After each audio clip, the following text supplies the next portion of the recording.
Tom cruise अपने हर movie में कुछ ना कुछ अलग स्टंट करके अपने फैंस को सरप्राइज करते हैं। सारे इम्पॉसिबल सीरीज के हम सभी फैन हैं यार। इस बंदे को एक्शन करते 25 से 30 साल का समय निकल चुका है। अब इनकी उम्र भी 60 साल हो चुकी है और इस उम्र में भी ये बंदा इतने खतरनाक खतरनाक एक्शन सीन करता दिखाई पड़ता है। हम 20-25 की उम्र में कितने सारे बहाने बनाते फिरते हैं और ये बंदा 60 साल की उम्र में इतना खतरनाक स्टंट करता है। टॉम क्रूज के कई सारे स्टंट्स हैं जिसका मैं पर्सनली बहुत बड़ा फैन हूँ और इस उम्र में उसके स्टंट को देखकर मैं तो हैरान रह गया। तो चलिए हम देखते हैं कि यह स्टंट टॉम क्रूज ने कैसे किया है। इस स्टंट को करने के लिए बहुत ही बड़ी गहरी घाटी में टॉम क्रूज को मोटरसाइकिल चलाकर क्लिप पर जाकर उनको एक बेस जंप का स्टंट करना था और इतना खतरनाक स्टंट उन्होंने किसी भी बॉडी डबल का यूज ना करते हुए खुद से किया। क्या आपने क्लिप जंपिंग की है? यानी कुछ फीट की ऊंचाई से रस्सी के सहारे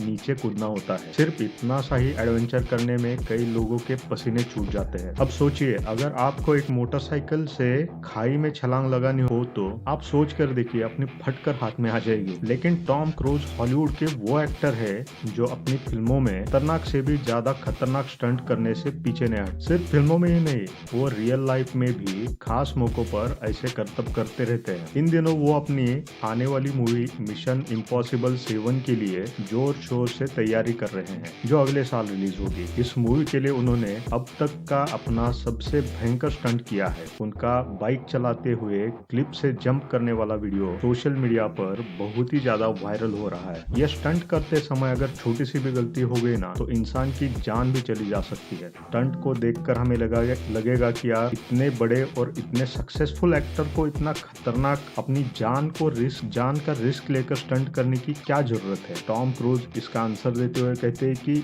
यही मेरा काम है और इसी वजह से मैं टॉम क्रूज हूँ। टॉम क्रूज के इस शॉट के लिए उनकी पूरी टीम ने 1 साल तक मेहनत करी है। इस वीडियो में हम जानते हैं कि आखिर स्टंट को कैसे अंजाम दिया गया। स्टंट के लिए टॉम क्रूज ने 1 साल के लिए फ्री फॉल करने की प्रैक्टिस की थी, जो कि इस स्टंट के लिए बहुत जरूरी थी। हर दिन टॉम क्रूज ऐसे 30 जंप्स करते थे। स्टंट के दौरान कैनोपी को कैसे कंट्रोल करना है, पैराशूट कैसे खोलना है, लैंड कैसे करना है, ये सब चीजें सीखी थी। और ये सब चीजें सीखने के लिए टॉम क्रूज ने लगभग 500 स्काई डाइविंग किए थे। इस फिल्म में यही स्टंट मोटरसाइकिल को चलाते हुए कराना, इसीलिए मोटर क्रॉस जंप भी सीखना बहुत जरूरी था और इसके प्रैक्टिस के लिए मोटर क्रॉस ट्रैक्स बनाए गए। मोटरसाइकिल के साथ जंप कैसे करते हैं ये सीखने के लिए टॉम क्रूज ने लगभग 13,000 से भी ज्यादा मोटर क्रॉस जंप किए हैं। स्टंट में परफेक्शन एक्सलेंस लाने के लिए बहुत ही ज्यादा एक्सट्रीम लेवल की प्रैक्टिस की है। फाइनली कैमरा के साथ स्टंट करने के लिए एक रेप्लिका भी बनाएगी, क्योंकि उनको एक आइडिया लग जाए कि स्टंट के दौरान बाइक को कितना स्पीड में चलाया जाना चाहिए। बाइक जब हवा में रहेगी तब उसका एंगल कितना रखना है, उनके लिए एग्जैक्टली कितना फोर्स कहाँ लगाना है।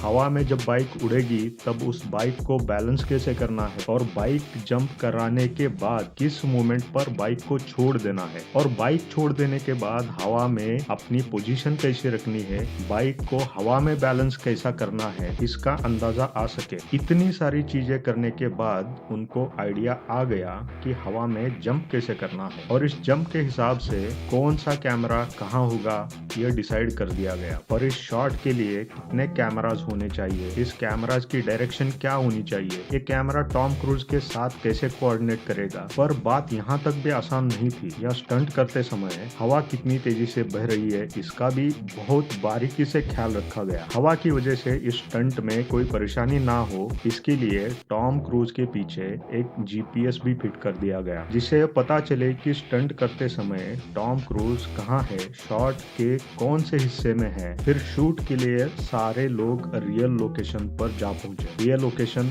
नॉर्वे में स्थित है। यह स्टंट करने के लिए एक रैंप भी बनाया गया था, उसके लिए भी बहुत ज्यादा मेहनत लगी थी। यह रैंप बनाने के लिए हर एक चीज हेलीकॉप्टर से लानी पड़ी थी। 1 साल प्रैक्टिस करने के बाद भी वहां सीधा जाकर स्टंट नहीं किया गया। इसके लिए पहले टॉम क्रूज ने वार्म अप किया। भाई ये बात तो बहुत ही ज्यादा खतरनाक है। जिस जगह पर टॉम क्रूज को स्टंट करना था उस जगह पर जाकर टॉम क्रूज ने हेलीकॉप्टर से बहुत सारे जंप किए। जहां पर टॉम क्रूज ने इस स्टंट के लिए प्रैक्टिस की थी वहाँ का एटमॉस्फेयर अलग था, यहाँ का एटमॉस्फेयर अलग था। इसीलिए अलग से टॉम क्रूज ने हेलीकॉप्टर से छलांग लगाकर वार्म अप की प्रैक्टिस की। यहाँ का वेदर कैसा है, जंप करने के बाद उन्हें कैसा नजारा महसूस होगा, क्या क्या डिफिकल्टीज आ सकती है, ये जानने के लिए ऐसे warm up jumps Tom cruise ने हेलीकॉप्टर से किए थे। इतनी सारी मेहनत करने के बाद फाइनली शॉट के लिए उनकी टीम रेडी हो गई और फिर एक स्टंट करने की बारी आ गई।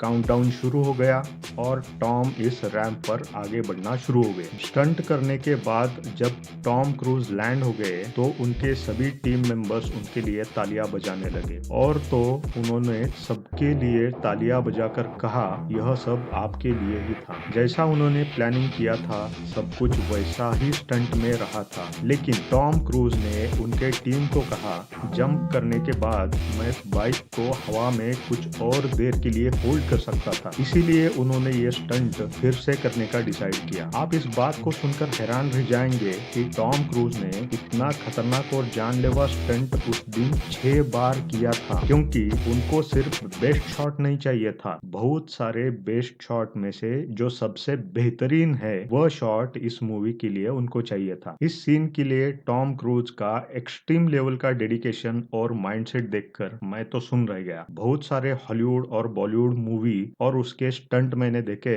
पर बहुत एक्टर्स ऐसे स्टंट करने के लिए बॉडी डबल या सीजीआई का इस्तेमाल करते हैं, लेकिन 60 साल की उम्र में भी टॉम क्रूज का स्टंट देखकर मुझे बहुत बढ़िया लगा। आप इस स्टंट के बारे में क्या सोचते हैं, कमेंट करके जरूर बताएं और हमारे चैनल को भी जरूर सब्सक्राइब करें। Thank you.